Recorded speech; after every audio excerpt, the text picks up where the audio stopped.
We're live with a pre-show. Hello, everyone. Oh man, let me turn that down. Look at that glare. So bright.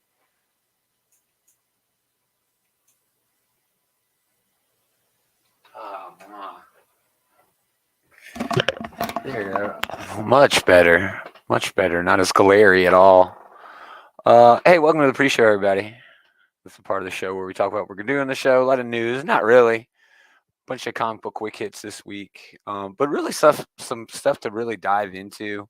Gross ass food news, and then a pretty nice collection of books that come out this week. We'll see how it goes. Taylor, I'm sure he'll be here in a minute. I don't think Dave's showing up tonight.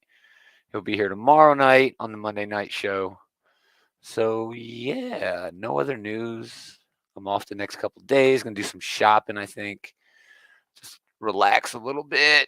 My wife's got some stuff to do and kind of mixed up the plans a little bit to where I would go with her. And then, maybe we could do some stuff, but I don't know what's going to happen. Andy chiming in. Yeah. Andy, again, runs the Outright Geekery Facebook group where he is dominating it, laying down the law like he got emphysema, just killing it. He's your huckleberry. I wouldn't fuck around over there on that group. He's got a big old band hammer. Big old band hammer, and he loves swinging it. And I love it. I love it. But yeah, again, Taylor should, hopefully be here in a second. But I don't know, man. We're in the middle of the con season, pre-con season. Emerald City popped off. There's the tiny ones, but seems like a lot of the big cons are saving. Hey T, I told y'all T be here in a minute. We're live. So yeah, it's not a lot of big news this week, but there's enough. There's enough. How you doing, man? How's your pre-show going? Happy birthday? Taylor had his well, thank you very much. 15th birthday this weekend. He's only 19 years old. A bit older than that, but that's when I stopped counting. Well, I feel like you count until you're like 25, then you can legally rent a car, and then after that, it just doesn't really matter anymore. I've never rented a car. Have you ever rented a car? I did have to rent a car once. Okay. Yeah, I've never rented a car, so I'm not applicable for that. And I drank way more before I was 21 than I ever have after. And I know that seems really weird with the amount of alcohol that I No, that explains a lot, actually. It does. Yeah. It does. Yeah. They were very formative years. Yeah. That's how we ended up with, all this that we see before us. That's right. All right, man, it's time. Let's dig into this bitch. I got a new intro. Oh.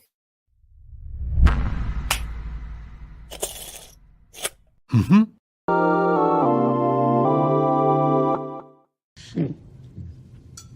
No. It's fucking perfect. Man, it's perfect. What's that from? That's from Picard. Okay. Yeah, that's Captain Shaw. I know you're off this week. I know your plans are to catch up a little bit on some I should get a chance to do that pretty soon. And The Last of Us. Oh, my goodness. I'm off tomorrow and Tuesday. I'm going to watch The Last of Us live tonight. Oh, my goodness. I can't wait. Greetings,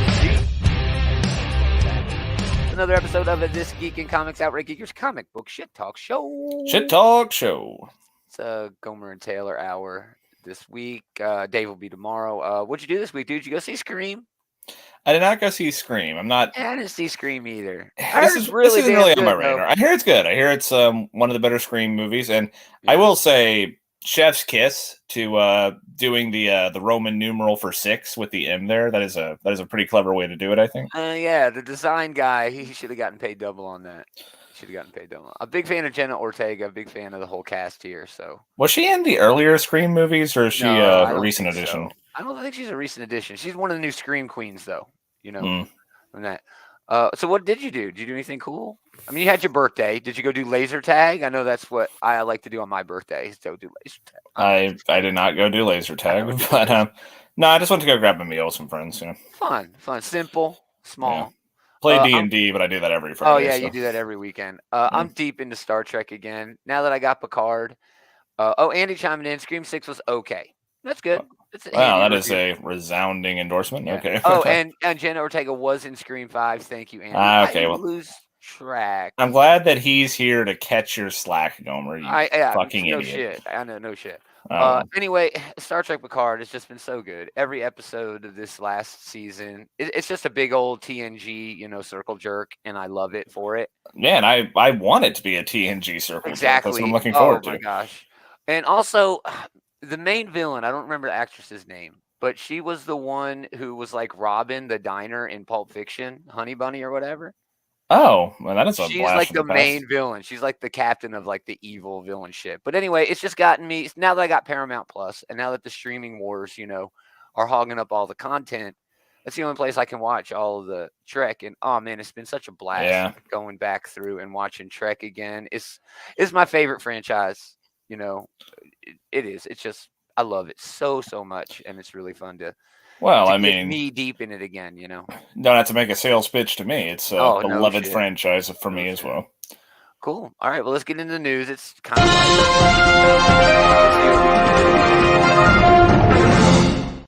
I did have this big long thing that I wrote out about diamond and shipping costs, and I was like, well, that's boring as fuck. So it's just a couple of quick hits. New Hulk creative team after the mystery of Donny Cates. We don't know what happened to Donny Cates. We still don't know. But Ryan Otley finished up the series. I think it was this week or maybe next week is the last issue of the current run. But Philip Kennedy Johnson and Nick Klein, the Incredible comes back. New adjective, same monster. Incredible Hulk #1, June 21st. The premise here, as an enraged Hulk tries to take control of Bruce Banner's body permanently, a mysterious immortal turns every monster in the Marvel Universe against Banner in an attempt to free their creator, the primordial mother of horrors. With the help of an unlikely new friend, Banner and Hulk must try to stop the world from getting plunged into darkness. There's also going to be a preview of that in Hulk Annual, which is out May 17th. I mean, this needed to happen. Again, we don't know what's going on with Donny Yeah, Cates. hard to say, but yeah, clearly, whatever that is, it has ended perhaps prematurely. Some of these Forced runs their that he was hand. having. Basically, Yeah. Marvel's. So yeah, something new to jump in, but yeah, I mean, this sounds like it's kind of getting down to some basics with Hulk. The whole like, ah man, I hate being the Hulk. That cover did remind me of like the old TV show from back in the 80s, right? That's how they ended Right. every episode, right? Was David Banner. He's all sadly walking off into the distance with a backpack, being held over one shoulder like that. Yeah, so I'm hoping it is sort of the roaming Banner again, trying to. Yeah. I mean, that's why he did it. He was lonely so he could protect others from the Hulk, basically. Tried to be as remote as possible. My favorite take on that is House of M, where he's like living in Aboriginal Australia. It's so dumb and random, but I love that version.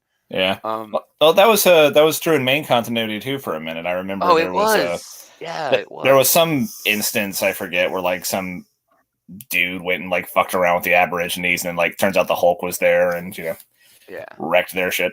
But I am curious as to what they mean by like all the monsters in the Marvel universe. Like, what does it mean to be a monster? Well, there was like Monster Island, like Deadpool. So are we talking like kaiju? Or are we talking like things from the Savage Land? Or are we talking like is like the Vampire Nation going to be coming for him or something? I don't know what it means to be a monster when like we got a lot of categories of monster that could potentially fit the bill. That's a really good point, actually. I assume they're gonna like be referencing the monsters like from Monster Island. There was a Deadpool run where he became the king of the monsters. And I don't know. Those monsters were like some of your classics. Like, did you ever read Frankencastle? Those were some of the monsters. I never did. No. Oh, it's classic, bro. You need to read that shit. It's one of my favorite Punisher. That's one of those things where I thought this sounds dumb. It is. It's so dumb. But I heard that it's better than what it sounds like it should be. Is like the word I hear about it. So yeah. Yeah. So yeah, we'll see more about that when that launches in June. But yeah, that's a really good point. What are the monsters? What do you think about this creative team, though? That's fine. Right. Well, Kennedy Johnson's got some good titles under his belt. I mean, I mostly know him from his DC work. I don't think he was exclusive, but like No, he's not. he was the hardest working guy at DC for a while. I don't know if he had the time to write for anyone I else. don't think DC has anyone exclusive. Marvel definitely does, but it's fewer and fewer, you know. Well, it's harder to pin someone down for an exclusive contract when they have so many other places they can turn to nowadays. Exactly right. That might just be a relic of the past now, you know. And from the other side of that coin, I don't think it's in a publisher's best interest to have somebody go exclusive. I think if they have a win anywhere, it's a win for your publisher. Yeah, because your writer now has more credibility. You know. Yeah, rising tide raises all ships and all that, and it's also probably a good way to keep them from like having trouble in paradise, as it were. Like, you know, if they can go to these other independent publishers and just do whatever weird project they want, they probably chafe less under, you know, whatever Marvel asks them to do. Because, you know, I mean, Marvel and DC are going to have less creative control than, you know, these indie publishers. And so, like, it is good for them to get, you know, a place where they can write whatever stories they want. Yeah. And then still be able to write for whatever. We can go even deeper into that. Like, Bendis, you know, for a while there, he was like the flagship guy at Marvel Comics. He was steering the whole line. There was. Just aren't people like that anymore. Even they tried with Hickman, and then they took it away from him. You know, it's weird. Yeah, with like the X-Men. Actually, yeah, that might be a good like cautionary tale with Bendis, because like Bendis is an unparalleled success in a lot of ways. You know, he wrote some fantastic books. His Daredevil run is the MCU, great. Basically. Yeah, I mean, his Avengers and New Avengers, at its best, it was a real shakeup that those lines needed. Mm-hmm. But by the end, I got so fucking sick of him. Oh, for sure. But while you're saying that, he was still doing books like Jessica Jones. Sure. He was still throwing out gems, but yeah, he moved over to DC and didn't do anything. It was terrible. I mean, this guy created Miles Morales.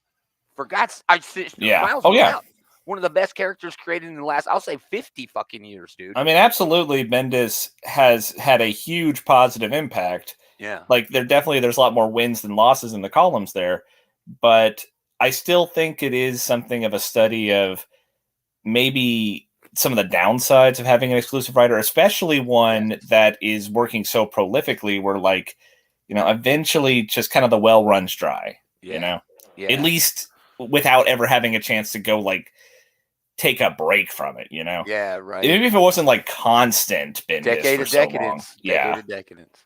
All right, moving on from Hulk. We'll have more on that later. Daredevil might be getting a new creative team. It was kind of mysterious, kind of cryptic. Well, at the very least, this run looks to be ending. It says the saga ends. Yeah, so Chip Zdarsky posted this on Twitter and his newsletter, but it appears that him and Marco Cicchetto are going to get off of Daredevil. Coming to an end with issue number 14. The issue is expected to arrive in August. This will presumably come to a head in Daredevil, the recently issued solicit for Daredevil number 11. It seems like, yes, maybe it's pointing to an end, okay?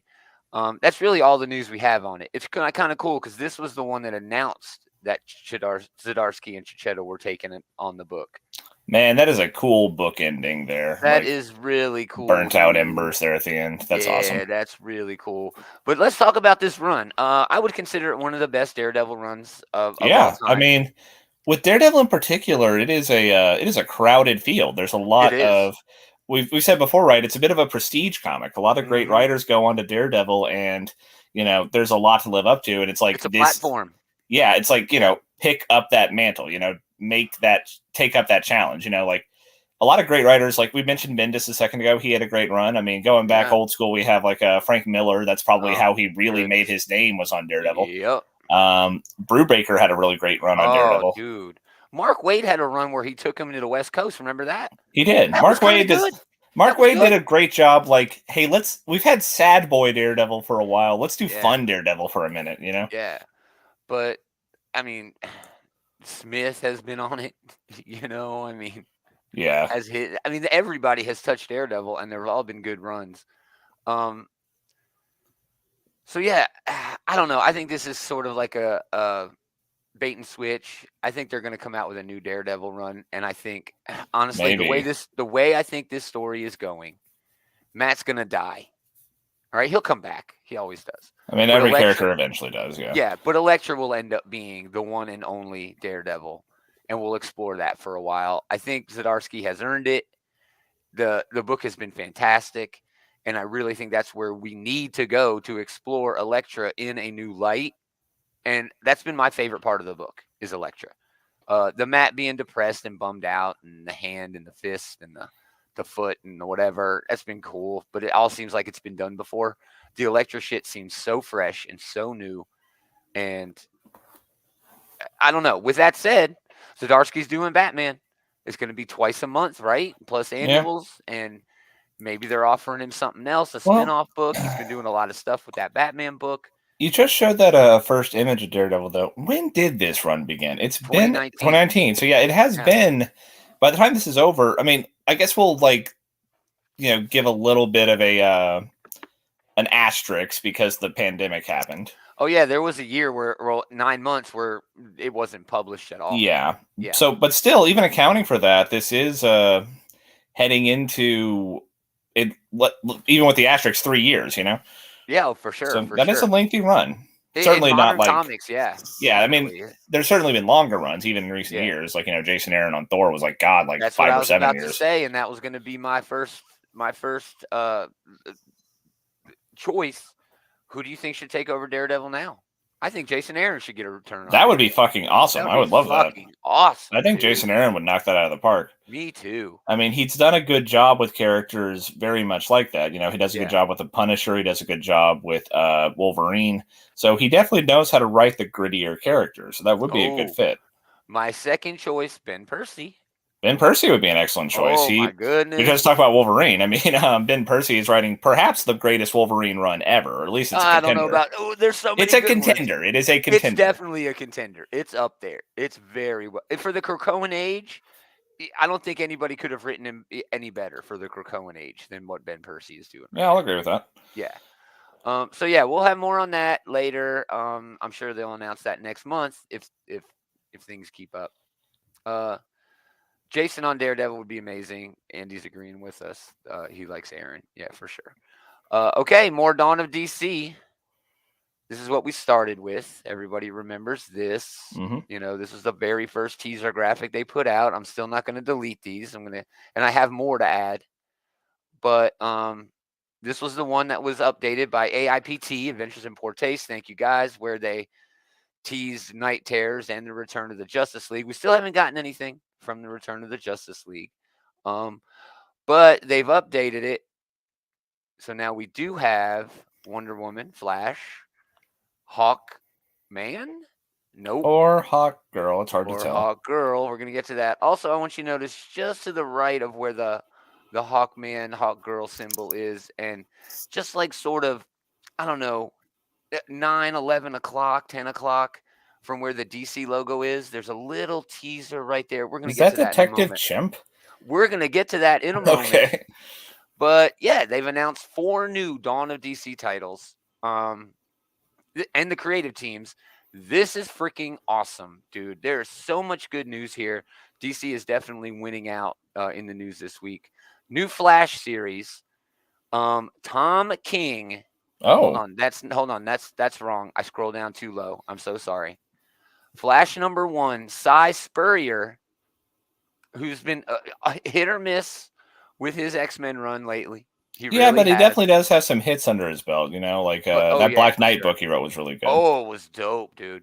But art by Mike Deodato Jr. Love that. My faves. Yeah, he's going to draw the fuck out of some speedy-ass characters. I'm very excited about that. So here's the gist. Wally West has never been quicker, more fulfilled, more heroic. His loving family is around him. And yet, something is off. Very off. His evolving understanding of his powers has opened Wally to new avenues of sci-fi adventure and attuned his senses to strange new ideas. Okay, that sounds like Cy Spurrier shit. It does, and it also so I love all the family dad joke Wally that they've been doing for this run. I like it a lot, but the Flash does also lend himself to some trippy fucking bullshit. Oh, well, he's running through time and Yeah, this is a character. This is a character who outruns concepts. Like he once defeated like the Black Racer or the Black Flash. Actually, it's the same thing, but whatever. He once defeated the Black Flash by running so fast to the edges of reality itself, where the concept of death could no longer sustain itself. So yeah, the Flash definitely can do some really fucking what were you smoking type of stories, if they really want to. Really good point, dude. And Cy Spurrier is right in there to be able to write a book like that.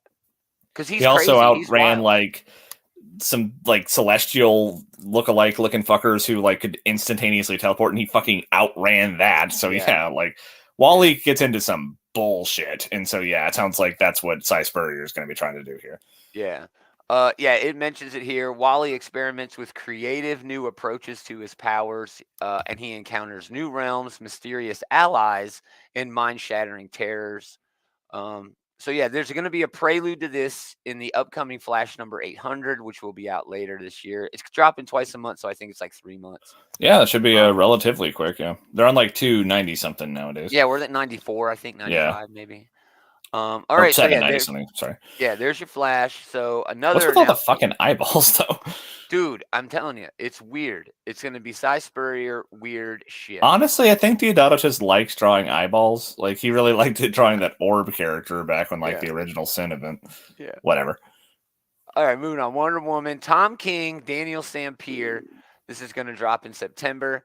After a mysterious Amazonian is accused of mass murder, the U.S. Congress passes the Amazon Safety Act, barring all Amazons from American soil. To carry out its new law, the government sets up the Amazon Extradition Entity, AXE. Task Force, I know that's terrible. Task Force to remove those who don't comply by any means necessary. In her search for the truth behind the killing, Wonder Woman now finds herself an outlaw in the world she once swore to protect. The world, it's one country. Fuck off, Tom King. The action-packed Wonder Woman number 1. Just move somewhere else, Diana. Just go to Europe. They need heroes there too. Go to Brazil and hang out with Yara or something. We already have one there. We already have a hotter one there. Who cares? The action-packed Wonder Woman number 1 will be available in July, and there's also a preview in issue number 800 of Wonder Woman. I will say that Wonder Woman having to move does mean she would have to like redesign her costume. So maybe just like that's the real reason she doesn't want to go. But for real though, I mean, this sounds like it could be an interesting premise. I would love to see the UK-themed Wonder Woman costume though, for sure. I mean, Tom King does like to write these like politically charged things, and that sounds like something up his alley. And it is giving me some like flashbacks to like Civil War. Yeah. We're doing the Superhuman Registration Act. That actually reminds me, they did something similar with Superman a few years ago. Remember when there was like the new Krypton or whatever? They passed like the UN passed like a resolution like Kryptonians weren't allowed on Earth except for Superman because everyone loves Superman. But he's a citizen. Yeah, but they're leaning into that a little bit with the War World folks. Yeah, that's true. In the current run, so I don't know. This seems whack. Tom King is either a huge bullseye hit for me or not even touching the board miss. So I love Wonder Woman. The only complete whiff of his that I can remember was that Batman Catwoman book. Yeah, that was terrible. Everyone shits on Heroes in Crisis. I fucking adored Heroes in Crisis. I loved it. I do not like what happened to Wally. I loved what happened to Wally. That was after like a fucking decade of him just getting like by the publishers, not by like the universe, but by like fucking DC editorial insisting that Barry is the only Flash, Yeah. All right, moving on. Next book they announced. This is number 3. June. I like that cover. Oh, it's really fun. The debut of Steelworks from, wait for it, actor Michael Dorn. Oh. Worf is writing a fucking Superman book. Okay. Who he provides the voice of Steel in the Superman animated series back in the day. Art by Sami Basri.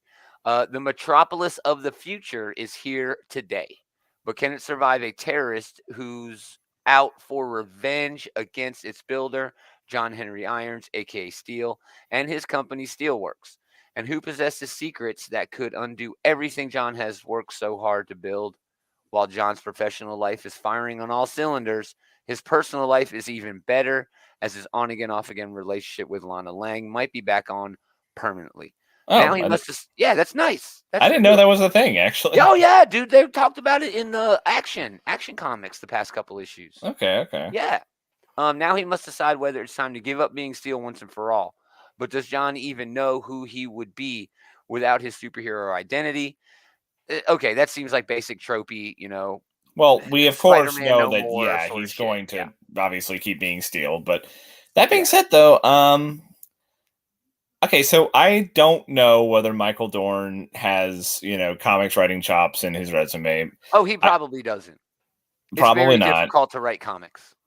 But that premise does sound interesting, and it It looks does. good. This book, The art's gonna be good. yeah, I'll This give is it a gonna shot. be. Oh, for sure. This is gonna be one of the lower tier Superman books. But I'm so happy that Action Comics is sort of helping the way DC is doing this. They're sort of using Action to lay a groundwork for everything else that they're doing in the Superman universe. And that's really good. Hey, Gabe, thanks for stopping by from the chat, Gabriel. They've been together since New 52. Yes, I actually think that's right, Gabe. I think they have been but they're on again, off again, is what I'm saying. Like, I think they actually had a relationship before New 52. New 52 was like, okay, they're dating. And then just before the Steel book, because there was a Steel book during New 52, they broke up. Yeah. Oh, Andy chiming in. Michael wrote an episode of DS9. Oh, I know he directed. Every fucking actor in Star Trek eventually got to direct an episode. Yeah, It's basically just a bonus, where they get a little bit extra money. But yeah, if he wrote an episode of Deep Space Nine, awesome, good for him. That's awesome. That's my favorite. I think I consider it the best Trek. It's not my favorite Trek, but I think it's the best Trek. So yeah, Steelworks that's coming out in. yeah. I mean, it shows how out of loop I am with the Superman adjacent characters' love life, I guess. Because last time I knew of Lana Lang, she was married to Pete Ross, another Oh my character from gosh, dude! Smallville. I think That that's was like the fucking 90s, yeah, but dude. I think that's yeah. way back. That Way is that is back. certainly outdated information, but yeah, I had Yeah. no idea about the new power Yeah. couple here. But yeah, this looks cool. If you're reading Action, the shit hit the fan at Steelworks. You know what I mean? The big building. There was a terrorist attack from what's his name? What Metallo? Metallo and Mintallo are both distinct characters with frustratingly similar names. I know, man. It really gets me. One of them flexes and everybody comes. The other one is just like a psycho. Oh, well, cyborg. actually, yeah, there's a Mintallo, there's a Flex Mintallo, Oh, and that's there's a right. Metallo. Oh, see, it's the triumvirate of Allos over at DC. Yep. Okay, finally. Is this finally? No. Oh yeah, it's almost. I Finally. believe, yeah. Yeah, we're gonna. This is the last. I think there were book, 4 but books on the list, there's yeah. still a little bit more. Hawk Girl. Okay, from Jadzia Axelrod. What a great name. And Amanke Nahulapan will debut in July. This is Jadzia's Okay. first mainline DC work, and Galaxy will be making an appearance. Kendra Saunders, the Winged Warrior, better known as Hawkgirl, has been one of DC Universe's greatest heroes for a long time, serving as a member of the JL and the Justice Society. But with the Justice League disbanded, Kendra decides she needs a fresh start and heads to Metropolis to begin a new life. That life is quickly interrupted by a mysterious villain with a powerful connection to the nth metal that makes up Hawkgirl's wings and weapons. Hawkgirl will also feature a series of variant covers that recount Kendra's history. That's July 18th. It's kind of interesting relocating to Metropolis. Are they kind of bringing her more into Superman circle then, or possibly? I don't know. Okay, But, if I was a hero, okay, and I wanted to be like, I kind of still want to be a hero. I just don't really want to do all that much. Well, sure. I mean, you can just go to pick up the spare from Superman and John and all the other. Yeah. It's like if there's a Karen at the Walmart, you just Hawk Girl out and be like, okay, Karen, leave her alone. Oh, my hero, Hawk Girl. But no, for real though, I mean, Hawk Girl is probably the hot character to go with here because she has been a much more prominent part of the DC universe for the last few years. She was in the Justice League, as I just mentioned here. But this is Justice League, yeah. Yep. I think she's a great character. I think Hawkman gets way too much attention. Honestly, I prefer my Hawkman and my Hawk Girl when they're together. when they have relationship problems. I love that. I love Well, it's an interesting dynamic because of it the whole is. like reincarnation thing and all Yes, that. that's my favorite part. And like they're destined to find each other, but then they're like, oh God, you again. Oh, Yeah. I love that. I love that dynamic with But them. like it's also true that like people of my generation especially probably have a lot more association with Hawk Girl because of Yeah, the Justice League animated cartoon. yeah, for That and sure, Justice for League sure. Unlimited. So yeah, Yeah, definitely the way to go, I would say here. yeah. Although they Uh, did try to get Hawkman's more profile up with the Black Adam movie, but that movie was dog shit. It was it bad. wasn't dog shit. I don't think I it was all that hated it. bad. I hated it. It's I the was, oh, it's I an hated it. okay movie from like the 2000s superhero era, you know. Yeah, if this was Spider-Man in the 2000s, yeah, fuck yeah. Oh my god. Dude, Black Adam was such a better movie than Spider-Man in the 2000s. But it's 20 years after that. You have to do better. You have to do Fair better. enough. Yeah. So yeah, that's it. But we also do get Flash 800, Wonder Woman 800 covers. Very nice. You know, That is I'm really nice. enjoying Dawn of DC, and it's only the first quarter of the year, dude. It's amazing. Um, so let's talk about these 800s. Flash 800, Mark Waid, Jeff Johns, Joshua Williamson, Jeremy Adams, who's the current Flash writer, are going to each have a story. Oh, that is quite the who's who of Yeah, Flash dude. writers from years past there. Oh man, dude. Jeff Johns is my favorite Flash writer. His That's how he Flash really made universe, his name. it really was. Do you know he did that book with Ethan Van Sciver, who is now like blackballed in the industry because of his Comics Gate shit? Hmm. Yeah, it's wild, dude. It's wild. I actually have Ethan Van Sciver sign a Flash Rebirth #1 that I have, and he like rolled his eyes, and I was like, "There's something wrong with that." I was like, "Man, this is what everybody has me sign," and I'm like, "Oh, okay." That's what he said. He's like, "This is what everybody has me sign." I I was like, mean, "That's weird." name a It's more famous book of his. I mean, yeah, he did exactly. like That's Green what I wanted Lantern to for a say. while, so I guess he wants one of those instead. I don't know. What do you Yeah, want, that's Ethan Van Simer? yeah. He just, dude. We watched him for a while signing and drawing little stuff when people were paying him, and he just seemed like he was just bored out of his gourd. He seemed like he was just had no time for what was going on in the But convention. hey, I mean, Yeah. whatever, you know. Anyway, But no, yeah, I also mean, art. Go ahead. Go ahead. sorry, no, go ahead. You finish the spiel. Ferdinand Passarin with Eau Claire Albert. Todd Nauk, who I love Todd Nauk, except for those Yeah, head he's good. covers, he's great. Carmine D. Jean Domenico, Carmine DG, and returning Flash artist Scott Collins and Mike Diodato Jr. Dude, this is going to be like a $10 book, but it's going to be so damn I mean, they good. always are. I mean, with these big milestone issues, it's basically an anthology book, but a Right. particularly well-made anthology book. They bring in like big names from the characters' past, and also, I think in Diodato's case, probably trying to like do a little bit of a preview for the upcoming stuff. Oh, But that's hey, what that's it not is. That's necessarily a bad thing. And definitely what it is. any excuse to have Mike Diodato draw a book is a excuse that is worth using. Oh man, he's Um, so good. He's so having yeah, such I a mean, good year. He is having such a good year. this is a better bet than most of the anthology books you could pick up because like they're using people who have like a storied history with the character, you know. Exactly, dude. Exactly. They're gonna bring on people who would be like, I definitely want to read another Jeff Johns Flash story. I definitely want to see Mark Waid what he's got. You know. I remember picking up the Superman and the Batman ones when they did like their big milestone issues more recently, and yeah, they were Yeah, good purchases. I like what definitely. I saw, you know. All right, Wonder Woman's 800. Becky Cloonan, Michael W. Conrad, and Tom King, of course. Artwork by wait for it, Joel Jones, Hell yeah. Jen Bartel, Man, that is quite an art book. and Daniel Sampier, who is the new artist with Tom King. But Joel Jones and Jen Bartel back on Wonder Woman. Yeah, I mean, you had Dude, me I'm at Joel all over Jones, but that. Jim Bartell is also quite I excellent. can already announce that this is my favorite book of the week for whatever fucking week it comes out. Because oh my goodness, Joel Jones art. I follow Jen Bartel's Substack. I don't subscribe. She doesn't really have like tiers. She's just like, hey, if you want to give me money, give it to me, but I'm not going to withhold my content from you. But man, she puts out all these little She-Hulk things because she's doing all the She-Hulk like fashion covers. Yeah. Man, she shows process in that, which is just gorgeous work, gorgeous fucking work. All right, so we say all that because, yeah, we're going to talk about all those books again when they come out. To say this. This is what I mean. You must have a 30-inch monitor you're watching this on, Taylor.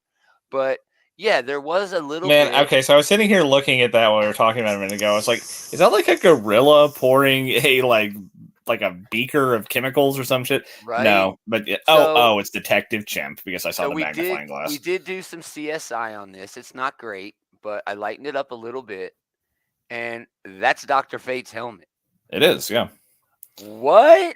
Detective Chimp, Dr. Fate. If you've been reading, Though if you they read, hang out, yeah. but if you read Lazarus Planet, you know that like Dr. Fate is like gone again. You know, you know how that happens every once in a while. Like I Dr. Fate's mean, just yeah, gone. is it Tuesday already? You know, Yeah, with Dr. Fate. exactly. No shit. Batman was wearing the Doc Fate helmet for like 5 minutes in that book, which was fucking weird. Mm. But man, I love a good Detective Chimp story. I can't lie. He's super cool. My favorite is when he's pissed off and drunk. When he's drinking. He's so much fun. Yeah. So yeah, we'll have more on that when they announce it, which I'm sure is coming soon. Man, I'm sorry. Dawn of DC is some of the coolest shit. They have announced some really cool books coming, dude. All the Yeah, I Superman mean, that's a stuff is lot of out. stuff to be excited about, I think. Yeah, we got Green Arrow coming. We got Green Lantern. We got new Flash announced. Batman books, Cyborg, a new Titans book to do whatever they're doing with the Justice League shit. Night Terror seems fucking weird as hell, but I'm 100% on board. Man, yeah, this is fun, dude. This is fun. DC is really keeping my attention this year, is what I'm saying. In terms of best publisher of the year, it's early, but DC is pushing some shit.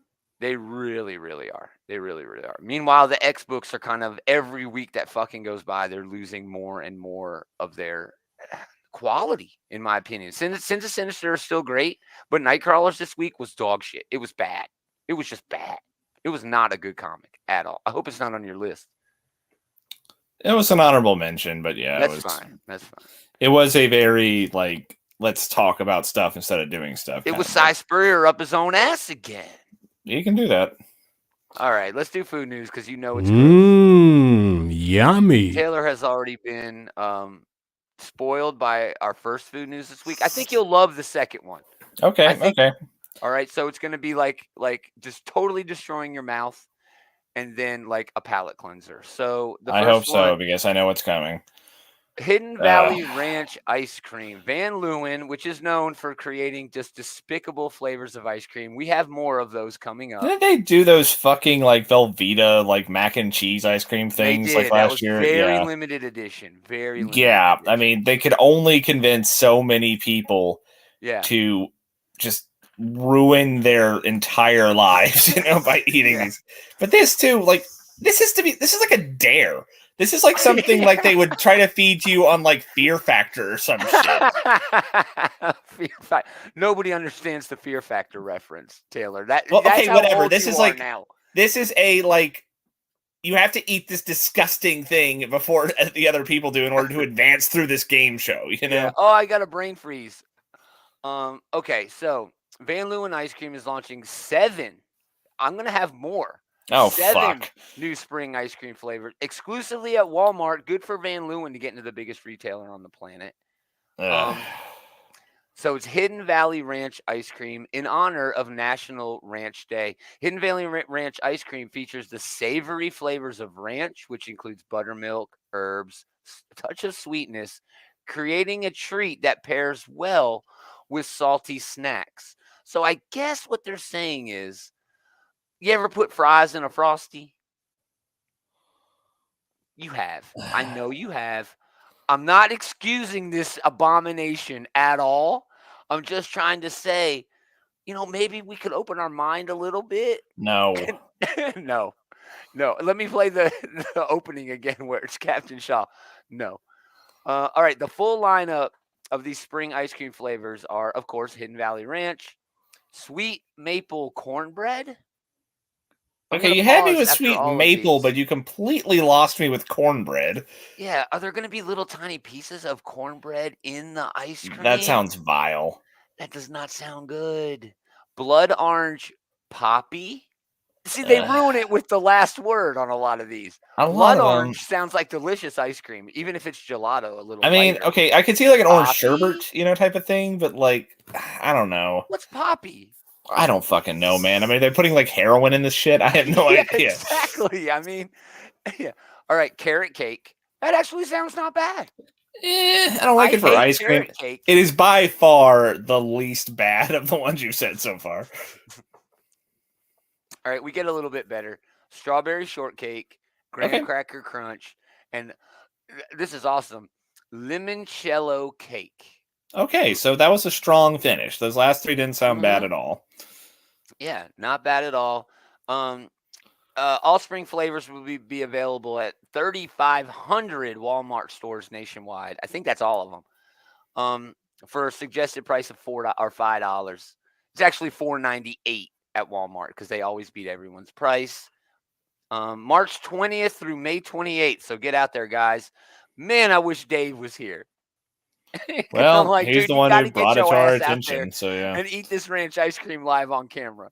You know what I'm saying? You've got to do it. man, Dave's always eating on the background of these anyway. Yeah, Might as well he's eating anyway. yeah, put in the research, work, bro. All right, now our palate cleanser is the Subway New Baked Lay's Footlong potato chip. Okay. It's a 12-inch long crisp. You know, if you're in Europe, it's a 12-inch long potato chip that you put into your Subway sandwich. Philadelphia style is what we used to call this back in the day. Okay. Bill Cosby did this on the Cosby Show, and they called it Philadelphia style. You take my old lady does this with bologna and cheese sandwiches, mustard, and she puts potato chips. She loves Ruffles potato chips in the middle of her. You squish it down, crunch, and then every bite is a crunch. But this is kind of a. Go ahead. I am definitely like not against the idea of putting chips in a sandwich. That's fine. That is a well-known. I don't even know that it's exclusive to Philadelphia. I see like no, it's not. It's a pretty widespread thing, and it's I can definitely see the appeal there.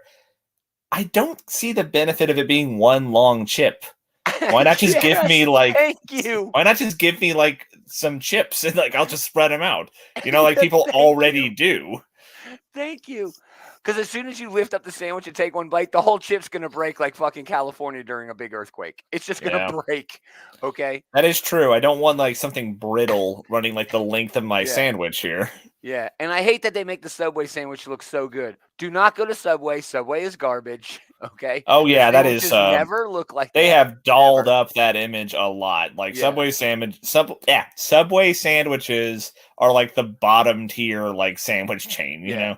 Now, if you are going to eat Subway, do not DoorDash your Subway. Go into Subway. And when I say that you have to help them make your sandwich by communicating to them, if you put in a lot of effort, you can get a good Subway sandwich. Okay. But you have to put the work in. Put in the work. You have to be personable. You have to basically do a podcast for the people who are listening to you tell them about your sandwich, and they'll hook you up. You have to be entertaining. Anyway, this will be available for one day only, Tuesday, March 14th, exclusively at a Subway in Frisco, Texas. Okay, well, any listeners we have in that one part of Texas, get your ass out there. My thought about this, there's going to be a line out the door for people wanting to sell a big-ass chip on eBay. I wouldn't doubt it. Yeah. National Potato Chip Day is celebrated annually on March 14th. What's your favorite potato chip, Taylor? I mean, I do just like Lay's, but sure. Just a standard gold, yellow and gold. Does a Cheeto count as a potato chip? Is it potato or corn? I think it is corn. Or flour. Yeah. I think my favorite potato chip is sour cream and onion. I'm a big fan of Pringles. Tall Henry to go. You're going to have to ask me, is that a sandwich? Tell Henry to go. Oh, Henry. Tell Henry to go. Henry lives in Texas. Andy and I know someone who lives in Texas. Well, there you go. But Texas is fucking huge. So does he live in Frisco, Texas? You can live in Texas and be closer to everything else in America. Yeah. You know? I mean, depending on what part of Texas you're in, this could still be like a 4-hour drive, you know? So I'm going to look for these on eBay. I may have a follow-up if the big ass chip is going for like, 30, 40, $50 on eBay. I think that'd be fun. Mm. The chip looks kind of, dirty, if you ask me. I thought it was like a stale ass piece of bread when like you first showed the image there. Yeah, right. Awesome. That's food news. Let's do comics. Mixed bag for me this week.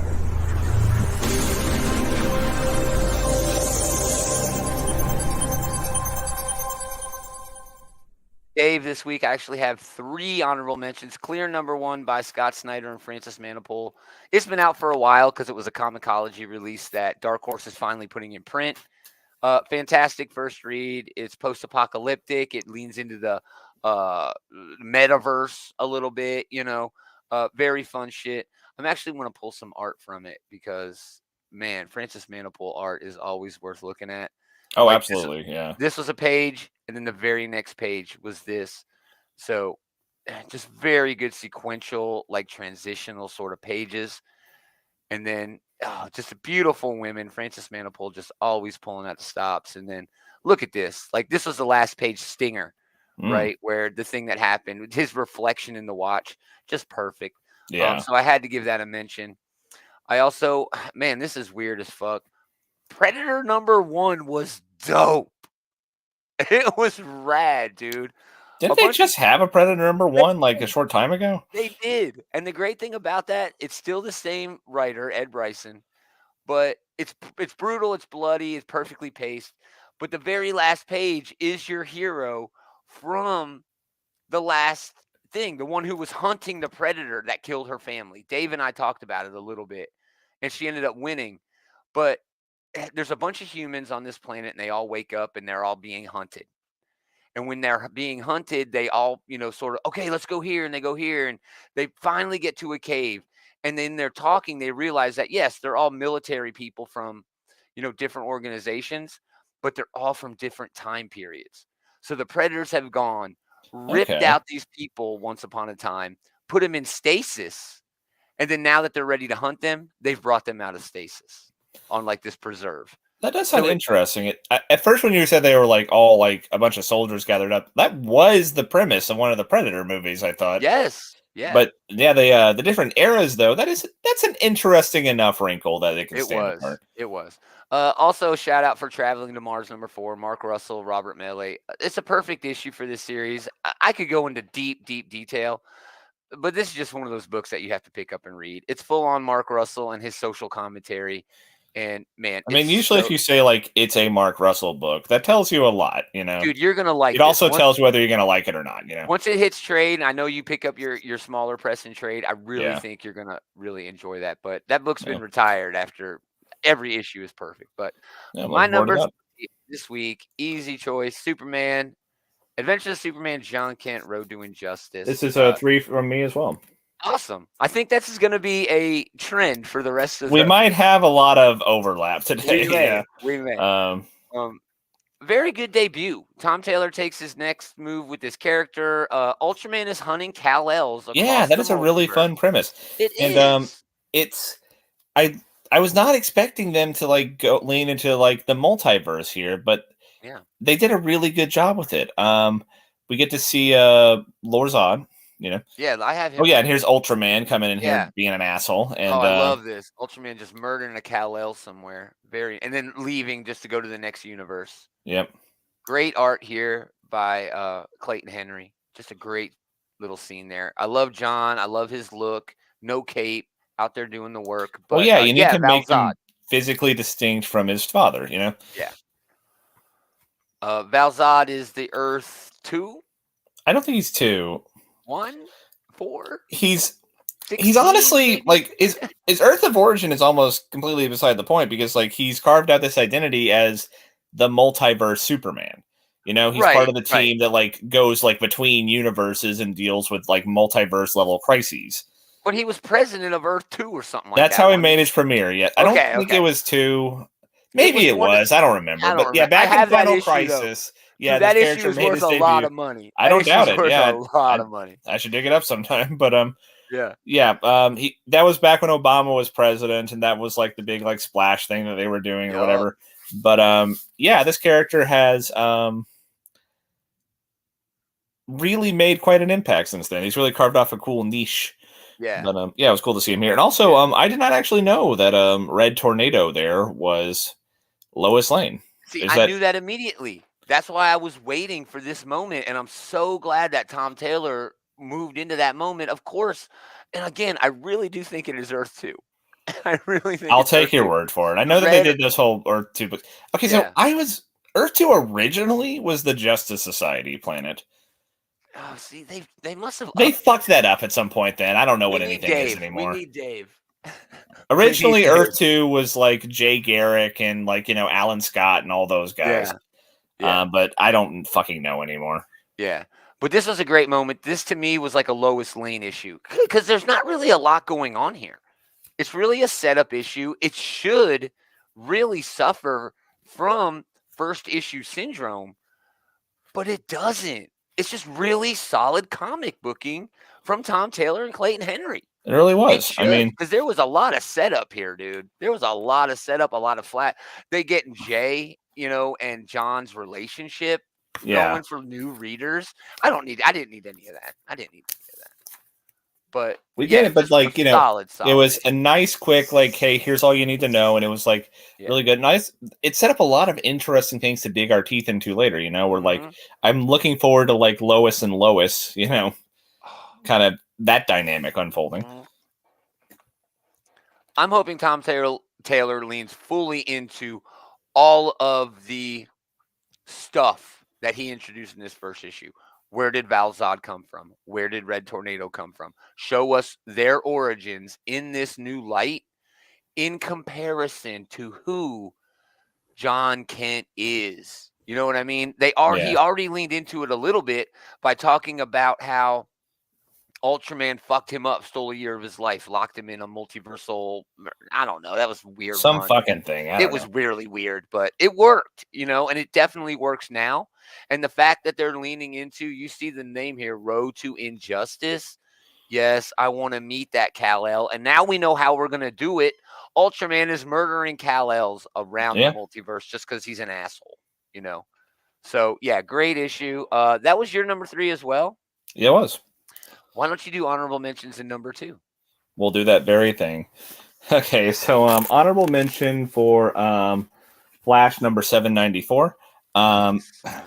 I enjoy the hell out of this book. I'm enjoying the hell out of this story arc where we have, like I say, kind of like a throwback kind of story where it's something you might have read like in the 90s. Now, 90s has a lot of bad comics, but it also had a lot of fun ones. And this one is this is a well done, just like big, dumb, stupid fun type of comic. DC had way more fun than dumb. Marvel had a lot of dumb. That is true. It was no fun at Marvel in the 90s. There was no fun. DC was the better decade, I think, for the 90s. But anyway, I really like her basically just like using her brother as like a battering ram because apparently he like has stored up all the like everyone else is getting like hypercharged speed. He got hypercharged like super strength. So he's almost like a density almost. Yeah, like it's weird. It's kind of weird. But it's really fun. I also like how Superman is like just barely fast enough to like kind of help like in the situation here. And that was dude, it's almost like he was a secondary. It's nice to see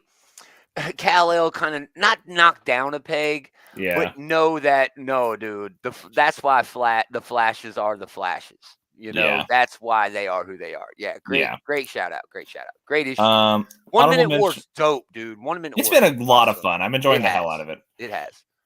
It's a great. It'll probably conclude with that 800 issue. I guess that's coming up, but probably $7.99. It'll end with $7.99 to make way for the 800 issue. Yeah, probably meant to say.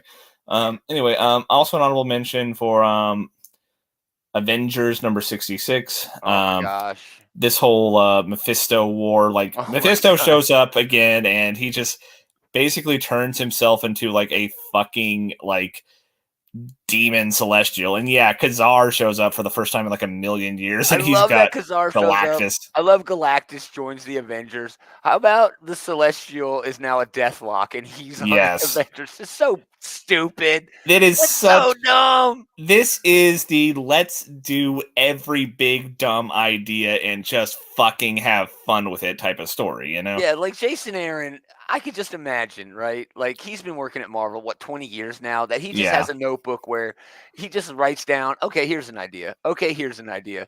Right? So they're like, hey, we're giving you Avengers. What do you want to do? He's like, I want to do every fucking thing. Everything that I want to do. This is so much fun. And it's I love that this thing is just embracing being just a fucking balls to the wall. Let's do let's take out every toy in the toy box and let's have some goddamn fun. Dude, that's really what it is. He's taking out every single possible toy that he could find in the Marvel toy box and being like, I'm playing with that. And he's doing it. And it's not bad. It's a lot of fun. Why people hate it. I understand why people hate it. I am not among them. I fucking love this story. Fun. It's fun. Last honorable mention, just real quick, for X-Men number 20. It is kind of... That's my number 1, so we can wait.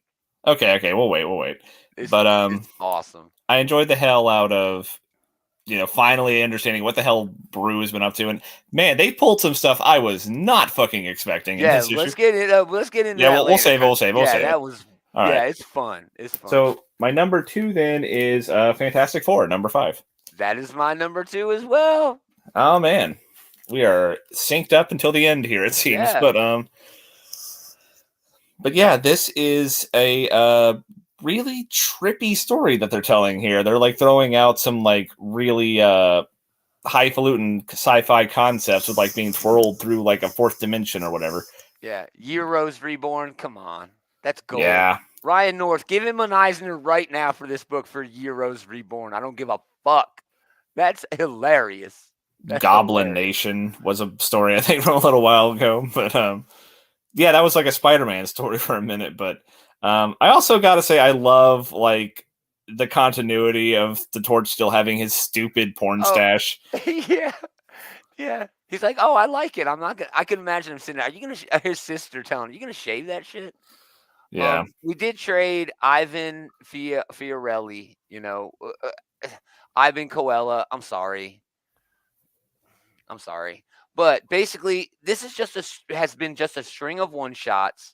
It has, basically. But this method has really opened up the diversity for the storytelling, This is actually a callback to Stan Lee's first run on this book.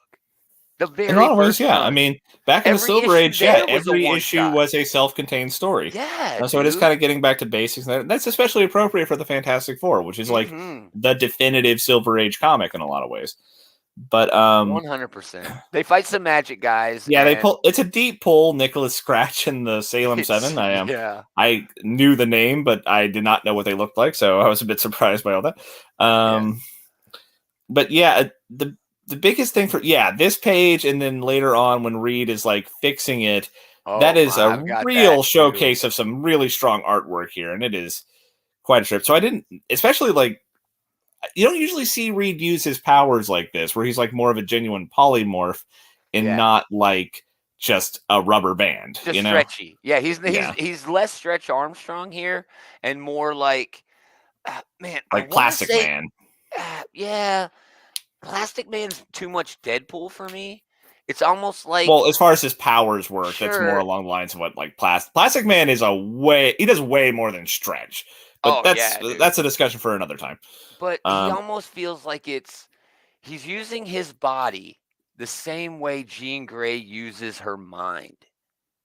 You know what I mean? It kind of reminds me of that Dodderman one shot they did a few years ago. Where we kind of looked at like a psychic journey that Emma and Jean were taking to fix Storm that one time. Oh, that was such a good issue, dude. It was. That was a Hickman book. It was indeed. Hickman, I'm pretty sure. That was like I think that was giant size, Jean Grey, whatever. It was giant size. Yes, he did those strings of one shots that were yes, great issue. Yeah. So this one was more or less a Reed issue, and it was quite the showcase of artwork here. Yeah, and it's basically him using his science to get over on magic. Yeah. Right. And it was very, very well done. It was really, you're right. It was a Reed showcase. And I think that works. Okay. Yeah. Because up till now, every book has kind of been a showcase of the characters in a different light. The first issue was the Thing doing his thing with Alicia. I get that. But then the Reed and Sue issue, it wasn't a Reed issue. It wasn't a Sue issue. It was a Reed and Sue issue. But Yeah, this that one was is, really yes, good. 100% a Reed issue. And then we had our Johnny issue, and then we Yeah, had for sure. the whole team issue. And yeah, this was really our first like Reed showcase here. Yeah, and he really shows out. He gets over on these magic motherfuckers. A lot of fun here where like they go to eat, but because of what the magic guy did to him, like they all have massive diarrhea, which is Yeah. like They that's are such a weird family yeah. thing to do. Everybody has done that on a family vacation. I Gone to also eat like how somewhere, and like it's like, oh Ben shit, comes out and it's like the he had sausage the is different here. Reed had the gall to like talk to us while we were all in the stall. Yeah, while we were on the stall. I mean, Yeah. I don't know. Ryan North is hitting all of the right notes on this book. It's big time heroics, but it's also big time sci-fi, but it also leans into all of these slice of life moments that Yeah, you would and that have with a family. that last factor I think is the most important one when it comes to the Fantastic Four. Like Oh, a lot of 100%. the dynamic between the characters It's is what really what separates makes or it. breaks. Yeah, a lot Yeah, of it's what separates a lot it. of the runs Yeah. here. Yeah. Man, great choice for number 2. So, I guess that comes to me and my number 1 book Yep. of the week. X-Men number 1. Gary Duggan, Stefano Caselli. This book should really be retired in terms of the way I sort of rate these books. I want to shed light on new books. You know what I mean? But this issue, holy shit. This is a perfect example of why this book is the flagship title for the most popular family of books at Marvel Comics. Action packed, funny, perfect dialogue, perfectly paced, even though Gary Duggan is jumping around from 3 different angles here. It leans into everything that is going on in this book, and then bam, fuck you, here's something new going on. What? This is Because not where I expected Wilson Fisk to resurface. this was, I didn't expect Wilson Fisk to come back for years. Okay, I figured he would be gone in the comics until the new Daredevil show comes out, which is not until late next year. But yeah, because Typhoid Mary is a mutant, and because Fisk, the Kingpin, is married to Typhoid Mary, he's taken up respite on Krakoa by rights of being married to a mutant, and because he's wanted by Interpol, by the World Police. But man, there's so much other shit going on. Brew is in Making them control do of the Thriller dance. Yeah, they're doing the Thriller dance. Magic just having a time. Just so many fun little moments. And it's a panel of awesome surrounded by all of this just terrible shit going on. Yeah. Big time action. Iceman having just this great moment with Laura, who isn't our Laura.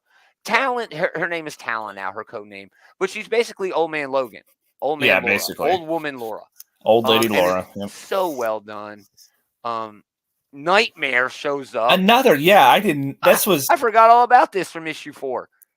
Yeah, I mean, I shouldn't be a surprise because yeah, they did already plant this seed a good little while ago, but I thought that was resolved. But fuck me, I guess. Yeah. Yeah. So basically, Brew is in control of the Brood. He's got them doing. They even say, "Oh, you're Dexter. Oh, sorry. You're basically Dexter. Who of the cosmic whatever." He's sicking the Brood on like human traffickers and slavers and people who are doing terrible shit. But when he dreams, Nightmare invades those dreams and forces him to use the Brood to do terrible shit. If you want to see that terrible shit, go read Captain Marvel right now, because that's where the terrible shit the Brood does is happening. And just a really fun issue. Meanwhile, Forge and fucking Penance are off in a black hole where Nowhere got sucked in trying to get themselves out. I don't even know if they do. I don't even remember. I think they kind of do, but we're not sure. Yeah, there are a lot of balls in the air in this particular Man, issue. it's And it's pretty so impressive how well good. they do. It is. I mean, it's just fantastic comic booking. This is why this is the flagship book. It doesn't need to focus. Gary Duggan just knows what he's doing, and he does it. Period. Period. Number one book of the week. Loved it. That leads us to the finale. Taylor's number one book of the week. Batman number 133. Wow. I didn't get any images for this except the cover. It was solid. It was solid. What I loved about this book was that he's really leaning into this is a back to basics Batman. Yeah. This is a Batman who isn't relying on gadgets, who's not, doesn't have like this massive, like convoluted network of like years of groundwork later, whatever. He is out there scaring the fucking shit out of people. I love like that's all he's got. Yeah. That's all he's got. So yeah, he's and like I a also, Batman out of universe kind of. Yeah. But I love like, he shows up to scare the motherfuckers and like let me get to the thing I'm looking for. Yeah.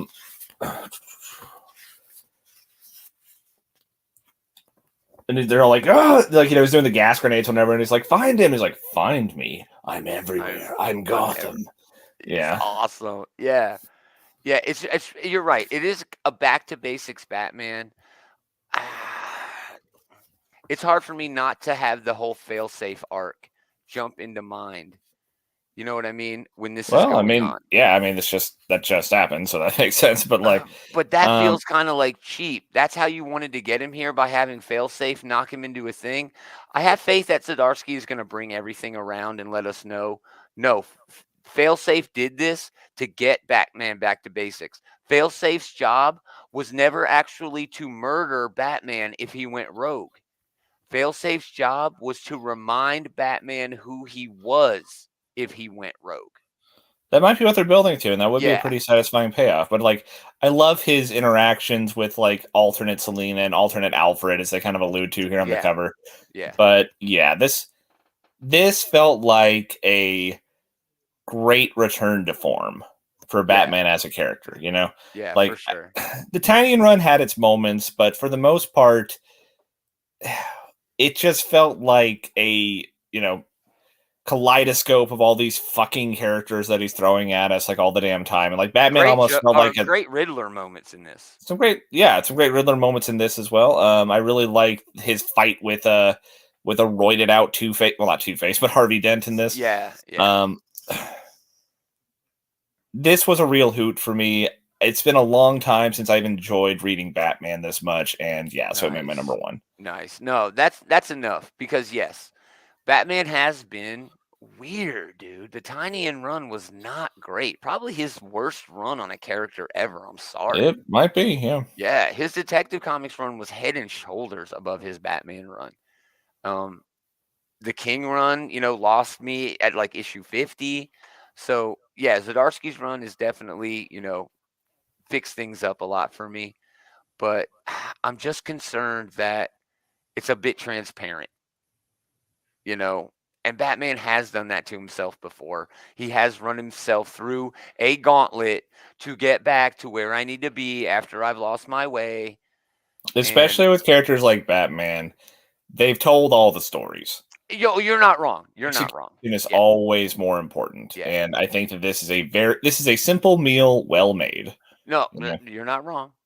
Andy chiming in that Clear was his favorite book of the week. Fantastic book. It's hard to deny that damn creative team. So well, just so good. But there were a couple of other books that I think we would be bad if we didn't mention. Nightcrawler's number one. Cy Spurrier lost me on this issue for sure. It didn't lose me, but like this was a very like exposition heavy. It's a lot of tell, don't show. Yeah. I also kind of have personal pet peeve. I'm sick of people like, oh, I have some fucking science bullshit that'll get around Thor's magic hammer, I hate that shit too. It seems like a work, it seems like it's jobber level sort of shit. If I can get over on Thor's magic weapons, then look how badass I am. Yeah. Although The whole thing is they want to get magic weapons. Yeah. That's the whole point of the story. It also doesn't help that like we know that like Mother Righteous or whatever is full of shit. So like Yeah. the Nightcrawlers just come off as idiots. They do, dude. They do. They were used by Sinister. Now they're being used by Righteous. It's weird, dude. It's weird. Also, like they brought back the original Nightcrawler for like 5 seconds. Yeah, and then he was to the point where it brutally didn't really add anything. Why do that? Why do that? Yeah. Static number 2, fantastic. I mean, the art in this was just so well done. But man, did you read the X-23 book this week? I did not. If there weren't as many good books this week, this would have definitely made my top 3. Just so much fun, so kinetic. Look at that art there. And then this, oh man. But it's kind of like, why do I even give a fuck? X-23 is so cool right now. Give her own book right now. So you'd rather this be Wolverine instead of X-23? Yes. Yeah, I mean that run with Tom Taylor where she was Wolverine, that is, that was It's chef's perfect, kiss, dude. And there's other stuff they could explore in the Krakoan age. There's no reason to go back. They just had a book, Exterminators, where she was amazing in that book. Yeah. I don't get it. That's probably the main reason I didn't pick it up was because I don't. I usually need a good reason to read something that's not like in current continuity. Yeah. Like I usually don't pick up like those, even like Chris Claremont's books. I usually don't go back and pick those up because like it's just and not of just a different that, era. It's like back in the day before. It's during the Utopian era of X-Men. It actually flashes back from there to other shit Laura had going on back in the day. So it's kind of like, I don't know. Great book. It's not. I don't give a fuck. That's why I didn't make my top. Heap of books coming out this week. They were really great. We're going to talk about all the books that are coming out next week. Tomorrow night, come back then and listen to the preview show. It'll be the same time. Again, thanks everybody for hanging out. We really appreciate it. If you like what we got going on, Andy chimed in. Exterminators X-23 was amazing. Yeah, she was fantastic in that, dude. Fantastic. So yeah, if you like what we got going on, check out the Comic Book Bullies. They're going to do a show later tonight on these channels and other channels. If you want to see those channels, go to outrightgeekery.com. You can get links to everything we've got going on, the merch, the Patreon, the different social media, different video, audio, all that good shit. But the Bullies are going to talk about, pop culture, comic books included, movies, TV, everything, Leroy and Eli. I'm sure they are going to lean heavily into all of the shit coming out of the Oscars tonight, which we are actually up against. Oh, yeah. I need to slap the shit out of you. Stiff competition. I need to slap the shit out of you for us to get any ratings. Man. Maybe I could do like a fucking like mediocre Netflix special and like get a lot of hype for it or something. Yeah, exactly. Then you'll get a special and then I'll have a movie and won't be invited back to the show. Anyway, so check them out. Please come back tomorrow. We'll do a show. What else do I usually say? Thanks, everybody, for hanging out. We really appreciate it. But most of all, thanks to this guy for hanging out with this guy. I'm glad you remembered. We're going to do it again next time. Same geek time, same geek channel.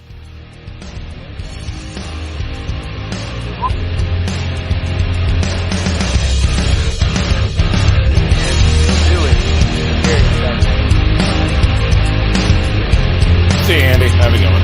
Yep.